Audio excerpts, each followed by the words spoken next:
munaasabaddan loo qabtay 29 xubnood oo haweenay isla markaasina bartay hanaanka maamulka xafiisyada iyo xogaymaha ayaa munaasabadaasi waxa lagu qabtay magaalada Hargeysa waxaana ka qayb galay agaasimaha guud ee wasaaradda shaqada iyo arrimaha bulshada Soomaaliland agaasimaha samafalka madaxtooyada Dictoraysa Adna Aadan Ismaaciil iyo sidoo kale mas'uuliyiin kale ugu horeynkaasi waxa ka hadashay mid kamid ah macallimiintii ardaydaasi wax baray isla markaasina waxay ka sheekaysay aqoontii kala duwaneed ee ardaydaasi barteen iyo sidoo kale muddadii ay qaadanayeen geesta kale halkaasi waxa ka hadashay agaasimaha guud ee wasaaradda shaqada iyo arrimaha bulshada Soomaaliland Marwo Basbaaso anta waxaan u nimi inaynu halkan aan ka hambaliyeeyo dhalinyaradan hablaha ee ay ka qalin jabiyay jaamacaddan Adna Aadan aanu mahad celino oo jiilal badan oo dhalinyaro iyo hablaaba soo saartay intii waddanka aynu joognay kacab weyn iyo xoog weyn gelisay oo runtii qiimo weyn ku leh jamhuuriyadda Soomaaliland oo meel walba laga faano ardaydii ay wax soo bartay oo meel walba ay ka shaqeeyaanba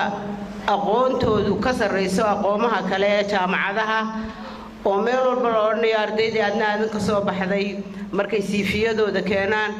aad iyo aad baynu ugu mahad celinaynaa Adna ilaahay baa mahad leh ilaahayna miisaanka xasanaadka u saaro آخري أدومبا دكتوريسا أدنى آدن إسماعيل قدوميها أوركنو وحاني كورها من أهمية وعلم غنيلية يقصدوا كلنا كشيكي تابرك أي قاتين هبلهن waxaan aad iyo aad ugu mahadnaqayaa waalidkeeda dhalay hooyo waalidkeeda soo barbaariyay aabayaasha maanta jooga way badana hooyo baa timaadee waan ku faraxsanahay aabayaashuna farxadan maanta ay naga soo qayb galeen waxaan aad ugu boorinayaa shirkadaha dalka iyo xafiisyada in ay hablahan shaqo siiyaan way ka maarmi maysaan cid idin maaraysa cid idin la qabata hawsha shaqadiinaas waxa idin iman doona hadii aad qabsataan hablaha shaqo siisaan gabdho la baray maareynta xafiiska iyaga ku maamuli doona wixii warqada ah wixii qoraal ah iyaga idin maamuli doona ballamaha iyaga idin maamuli doona heshiisyada iyo aad geli doontaan waxay ka mid noqon doonaan qayb weyn oo aad iyo aad muhiim u ah hawsha xafiiskiina ee aad u dirataan umadaha kaleba kama maarmaan inay gabadh ay xafiiskaas maamulkiisa ay ku aaminaan waxaan doonayaa inay bataan hablaha xafiisyada ka shaqeeya xoghayn oo dhan iyo maamul oo dhan iyo xafiisyo oo dhan waa inay gabdho ka muuqdaan hawshan la soo baray hooyadinka waa idin ducaynaya sidii wax la idinku baray ugu shaqeeya si qurux badan ugu shaqeeya waxaan ilaahay ka baryayaa in xoogiinaas oo xalaala ilaahay idin barakeeyo ilaahay idin kobciyo ilaahay idin garab galo halka aad hawshaad bilowdeen ka sii kobcdaan oo hore uga sii dhaqaaqdaan maanta waa maalin qiimo leh oo qaaya leh aad baan anigu shakhsiyaan ugu faraxsanahay intaasoo hablood oo maanta haweenkii oo qalin jabiyay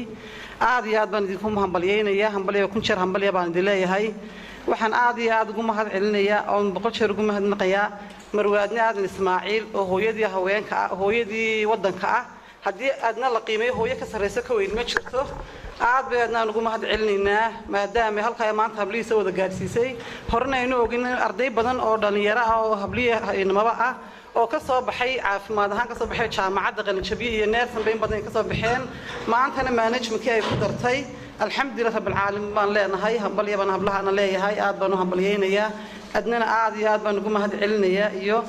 gudoomiyaha jaamacadda madaxweynaha maxamed aad iyo aad baan ugu mahad celinayaa dhamaantiin halkaasi waxa ka hadlay mas'uuliyiin ka socotay qaar kamid ah hay'adaha dalka ka howlgalaya sidoo kale marti sharaf lagu casuumay halka sidoo kale halkaasi ay ka hadleen qaar kamid ah waalidiinta dhalay ardaydaasi Aadan Ismaaciil ayaynu u mahad celinaynaa iyo maamulka jaamacadda oo dhan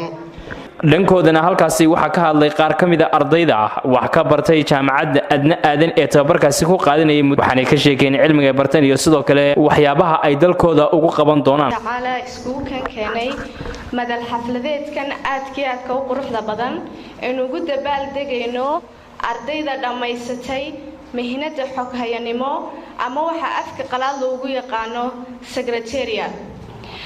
marka koowaad iyo marka labaad ba ilaahay baa mahad iska leh mar labaad waxaan aad iyo aad ugu mahadnaqaynaa marwa adna aadan ismaaciil